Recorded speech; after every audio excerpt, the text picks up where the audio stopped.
Olá a todos, eu sou o Natan, para quem não me conhece, trabalho aqui na hashtag.cel, e hoje vamos ver um pouco do que aconteceu em março de 2026, um breve resumo das condições meteorológicas aplicadas para a aviação de asas rotativas.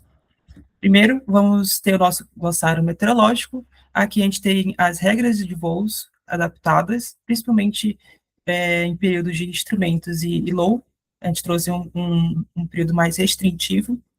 Em relação a alguns ajustes relevantes, aqui a gente utiliza nas análises o teto, apenas com cobertura broken overcast, que tem maior influência no teto e para os pilotos, né, com valores abaixo ou iguais a 3.000 pés. Então, quando o valor é acima de 3.000 pés, ou Kavak, por exemplo, é considerado como 3.000 pés na análise, justamente para a gente focar na altitude mais baixa. Em relação a alguns termos que eu vou falar ao longo da apresentação, climatologia é basicamente a média dos dados de uma variável, e aqui a gente faz de 2005 a 2025. Em relação ao desvio padrão, é basicamente o grau de dispersão dos dados daquela variável. Então, quanto for menor esse desvio padrão, mais uniforme, mais próximo da média é o conjunto de dados, enquanto que maiores valores traz maiores anomalias, valores mais extremos. A anomalia é basicamente a diferença entre os dados observados menos a climatologia. Então, os dados de março de 2026 menos a climatologia de março de 2005 a 2025. E a gente faz essas análises para os aeródromos de Guarulhos e Congonhas, que são os que têm metais disponíveis em 24 horas na região metropolitana de São Paulo. Agora, trazendo um pouco de destaques deste mês de março. A gente teve uma persistência, né, de uma frente fria originada de um ciclone próximo à costa, né, na primeira quinzena de março, né, porém, a segunda quinzena foi marcada por menor frequência de pancadas no período da tarde, e isso trouxe precipitação abaixo da média no mês todo. Em relação à temperatura, ela foi próxima da normalidade. E a gente consegue identificar que teve maior frequência de chuva fraca ou garoa, principalmente pela manhã, durante este mês. Aqui a gente traz os dados, né, da estação do Mirante, próximo aqui do aeródromo de Marte, do Instituto Nacional de Meteorologia, o INEMET. Aqui é a figura mostrando a precipitação acumulada a cada dia, e as barras é o valor daquele dia. A gente consegue ver que a primeira quinzena de março, né, a gente teve uma chuva mais persistente, devido basicamente à formação desse ciclone e a persistência dessa frente semiestacionária durante esses dias. Enquanto que na segunda metade, né, de março, a gente teve uma passagem de uma frente fria mais pontual e chuvas isoladas. No mês de março choveu 138,6 milímetros, porém o que se espera é 229,1, então foi 40% abaixo da média. E em relação à temperatura, ela ficou 0,3 abaixo da média. A gente consegue ver que durante o período onde teve a frente fria semi-estacionária, a gente teve 107,3 milímetros entre o dia 7 e 13 de março. Então, do que choveu, 80% foi devido a essa frente fria. Agora, trazendo um pouco as cartas sinóticas adaptadas pelos pilotos, o ciclo WX, a gente acompanha aqui o primeiro evento, que foi no dia 7 e no dia 8 de março. Dia 7 temos a baixa próxima à costa se formando, que é este Lzinho, e no dia 8, essa baixa já se tornou um ciclone. A gente consegue ver aqui nessas figuras, no dia 7, onde teve o dia que teve a baixa formando, a gente teve o maior acumulado horário, a gente teve até 20 milímetros em um horário específico na tarde, do dia 7, e tivemos rajadas próximas de 35 nós em Congonhas, que são esses pontinhos aqui em azul. Enquanto que, quando formou o ciclone e a frente fria associada, a gente teve uma maior influência na queda do teto. A gente consegue ver que o valor saiu de 3.000 para valores até próximos ou abaixo de 500 pés, principalmente em Congonhas, que é essa linha em azul.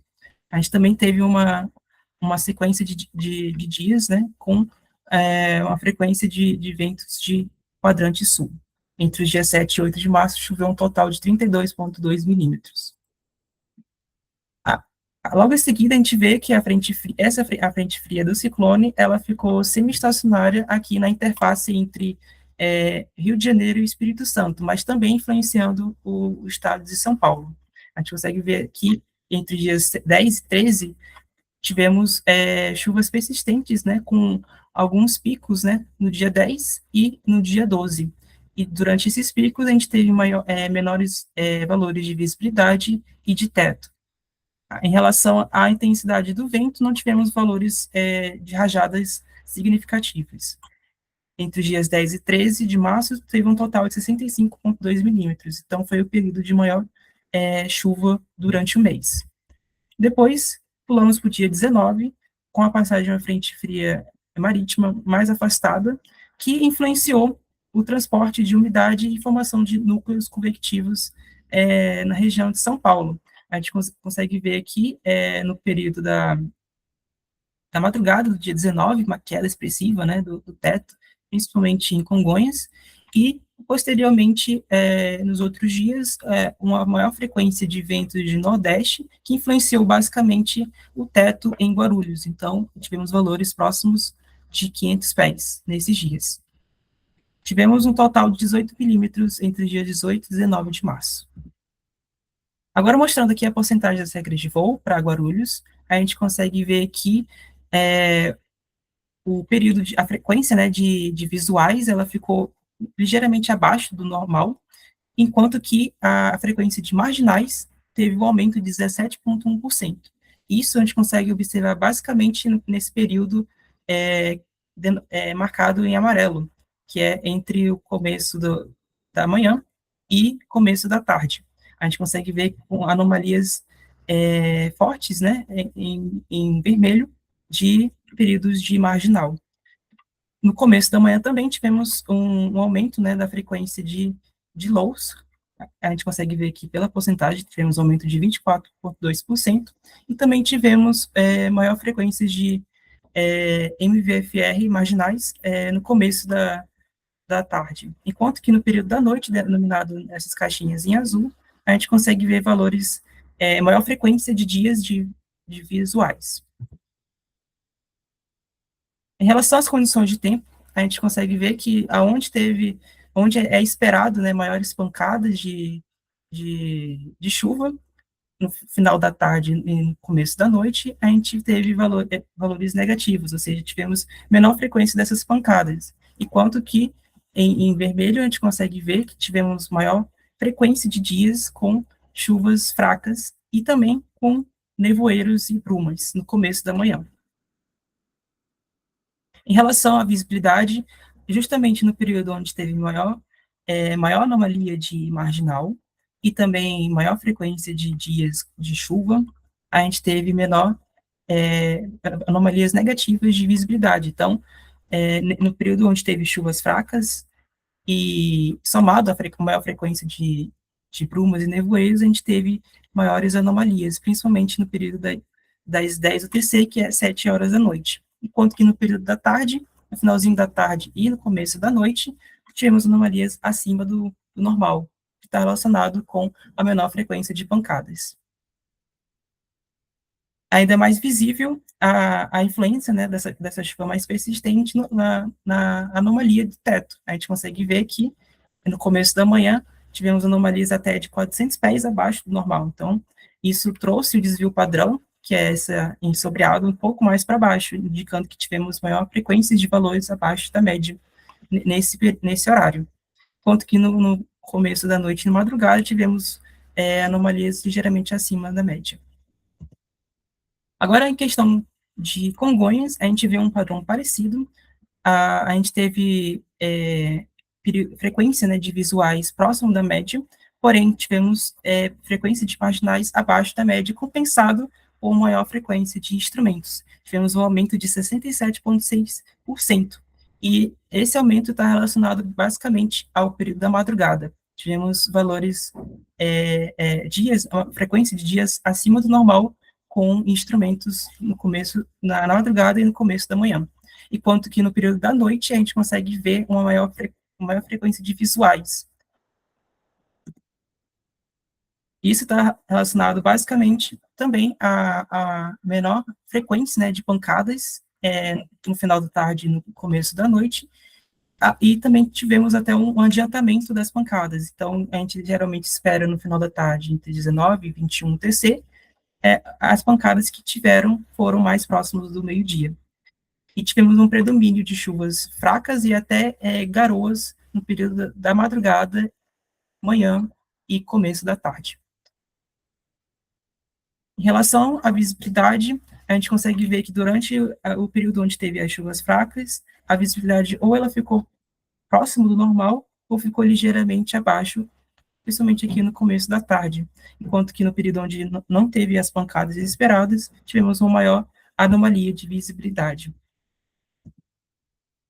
Em relação ao teto, a gente teve uma maior variabilidade horária dos valores aqui, porém, o padrão foi parecido com o de Guarulhos, um menor teto no começo da manhã e maior teto no período da noite e madrugada.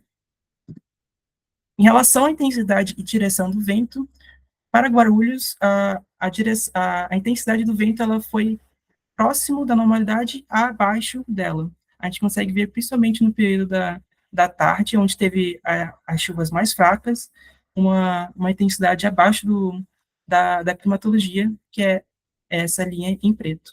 Em relação à frequência do vento na direção, a gente consegue ver que tivemos uma maior frequência de vento de nordeste e de sul e sudeste.